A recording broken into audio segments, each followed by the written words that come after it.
Howdy, space truckers. Of all the classic monsters, you know, the Universal Studios monsters, Gilman, werewolves, mummies, Frankenstein's monster, the vampire is without a doubt my favorite. It's the most versatile monster out of all of them. Like water, it's able to perfectly fit into any vessel you want to put it in. Sexy, seductive corrupter of the innocent? Yep. Vicious, bloodthirsty beast? Yep. Tragic hero? Yep. Tragic villain? Yep. Gunslinging martial arts badass? Hell yeah. Hilariously cringe melodramatic teenager? Oh yeah. No matter what mood you're in, there's a vampire for you. And casting his great shadow over all of them is the undisputed king of vampires, Count Dracula. Dracula was born from the imagination of Bram Stoker, who in 1897 published what would become the single most influential horror novel and probably the most influential novel period of all time. Many films have adapted Stoker's book, from 1922's Nosferatu to Bela Lugosi's supremely iconic 1931 version to my favorite 1992's Bram Stoker's Dracula, directed by Francis Ford Coppola, along with countless movies that feature the character in original stories not based on the novel. Now bear with me here, because after watching the trailer for this new Dracula, I think this next stuff will have some import. Coppola's Dracula, besides being incredible to look at, is a surprisingly faithful adaptation of the book. It's a very densely packed but brilliantly paced film that somehow hits all of the major story beats of the novel without feeling rushed. Where it diverges, though, is in its portrayal of Dracula himself.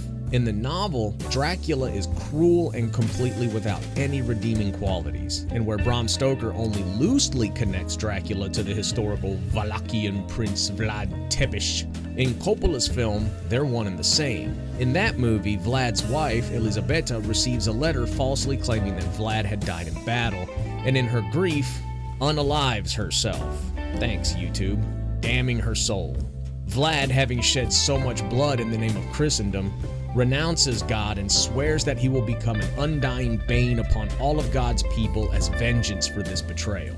Centuries later, when Jonathan Harker arrives at Dracula's castle to finalize some property dealings, Dracula sees a picture of Jonathan's fiancée Nina, who bears a striking resemblance to his lost love, and believes that she is, in fact, the reincarnation of Elisabetta herself. By giving us this new angle, writer James V. Hart turns Dracula into a tragic villain, and I won't lie, I think he actually improves upon the book in doing so. In the book, Dracula feels more like a malignant force of nature, while in Coppola's movie, he's actually a character, and he's so well written and so masterfully portrayed by Gary Oldman that despite his evil doings, you still genuinely feel sympathy for him. And after watching the trailer for this new Dracula, directed by another favorite of mine, Luc Besson, it appears that this movie is not based on the novel Dracula, but instead on the stuff that was added to Coppola's movie. I'm not sure what to make of that really, but I'm curious enough to find out. So, what the hell is Luc Besson's Dracula, and is it any good? 2 hours later. Let's get this over with. I hate to say it, but as much as I like Luc Besson, Dracula really is just him imitating Coppola's movie and doing it badly. And that's really as close as this movie even gets to Dracula, the fact that it rips off Coppola's movie, because it damn sure ain't hardly based on Bram Stoker's story. Alright, without spoiling anything, our story begins with a poorly mimicked retelling of the opening of Coppola's movie. Vlad and Elisabetta are madly in love with each other, and we know this because we're treated to a montage of them screwing and frolicking like the most annoying pair of horny teenagers you've ever seen. Vlad's soldiers have to literally tear him away from Elisabetta to get him to ride off to war. Vlad is so madly in love with her that he is completely unable to take his eyes off her for even a moment, as his men are forced to put his armor on for him. Listen folks, I've been married for 20 years. No one is ever this in love, not Twitter-pated teens, and especially not grown-ass adults. It's way too over the top, it's way too saccharine, and the scene itself goes on way too long. Alright, moving on. Vlad's men finally get him geared up, and everybody's in the chapel getting God's blessing when Vlad commands the priest to tell, not ask, tell God to keep Elisabetta safe because he loves her so much, can't live without her, blah, blah, blah. Finally, Vlad goes to do his damn job, but learns that as Elisabetta was riding to another castle for some damn reason, I mean, why not just keep her in the giant fucking castle she's already in? She was ambushed, so he comes to her rescue in a snowy field that's full of animal traps. For reasons. He dispatches her attackers and would have rescued her, but dang it all, his throwing arms just got a little too much stank, and whoopsie daisy, he winds up chucking a sword straight through the bad guy attacking her and into Elisabetta, killing her.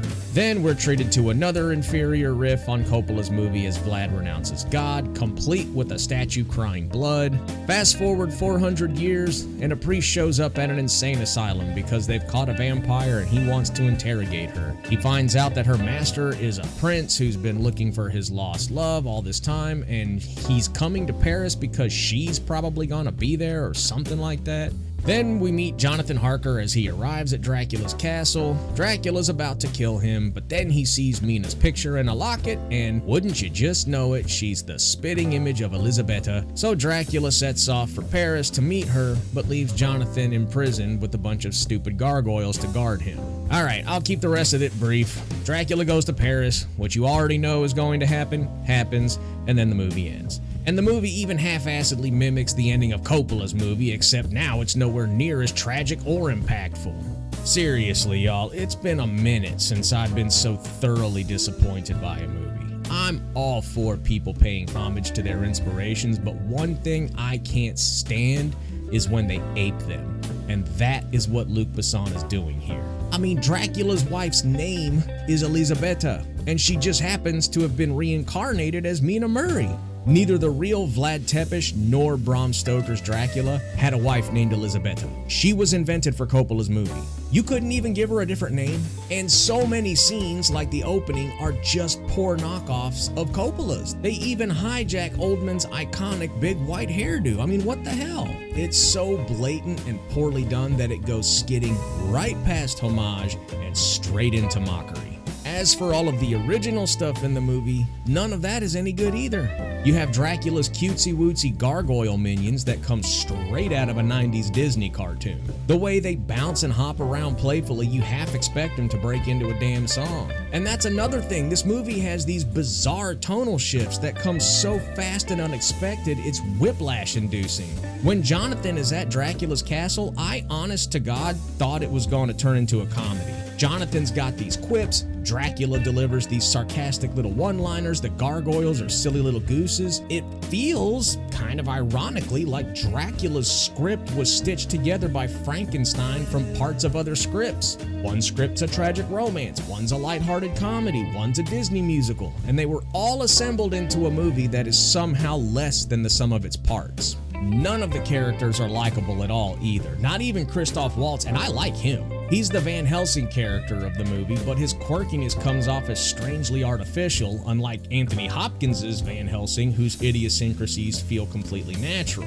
Dracula's portrayal is a mix of Gary Oldman's performance and a bog-standard Halloween vampire. Mina/Elisabetta is just kinda there. There's a doctor guy that's completely forgettable. Jonathan Harker sucks. But hands down, the worst of the whole bunch is the new character Maria.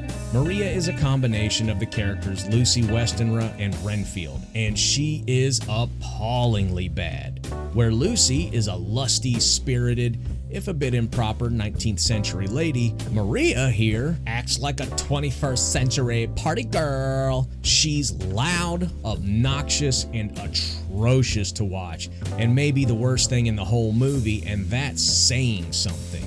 The only thing I found even mildly interesting in the movie was the idea of a perfume so intoxicating that it makes people lose control of themselves. I mean, here, it's a dumb and completely unnecessary way to explain Dracula's ability to dominate people. He can just do that, okay? It's one of his powers. All it is here is a way to pad the runtime with a moronic dance number and a setup for a single moment towards the end of the movie that could have been done without it. But the idea itself is kinda cool. I could totally see a guy who concocts a mind control perfume as the villain in an episode of Batman the Animated Series. It would make for a cool little short story somewhere else, but it stinks in this movie. What ultimately makes me so mad about this movie is that Luc Besson is a really good director, and I feel like he could have made a really cool, interesting, original vampire movie. So why did he go about it like this? Why copycat Coppola's movie? By trying to shoehorn all that stuff into his movie, he just wound up tying his own hands. Dracula is a frustrating movie with a bafflingly convoluted plot, jarring tonal shifts, a poorly written script, unlikable characters, and this bizarre, slavish determination to rehash someone else's movie while somehow managing to be completely unfaithful to both that movie and the original source. I cannot, in any way or under any circumstances, recommend this movie, not even for curiosity's sake. But if you really feel the hankering to see it, just watch Bram Stoker's Dracula instead. It's literally this movie, but good. Anyway, that's it for now. Thank you all so much for watching. Adios.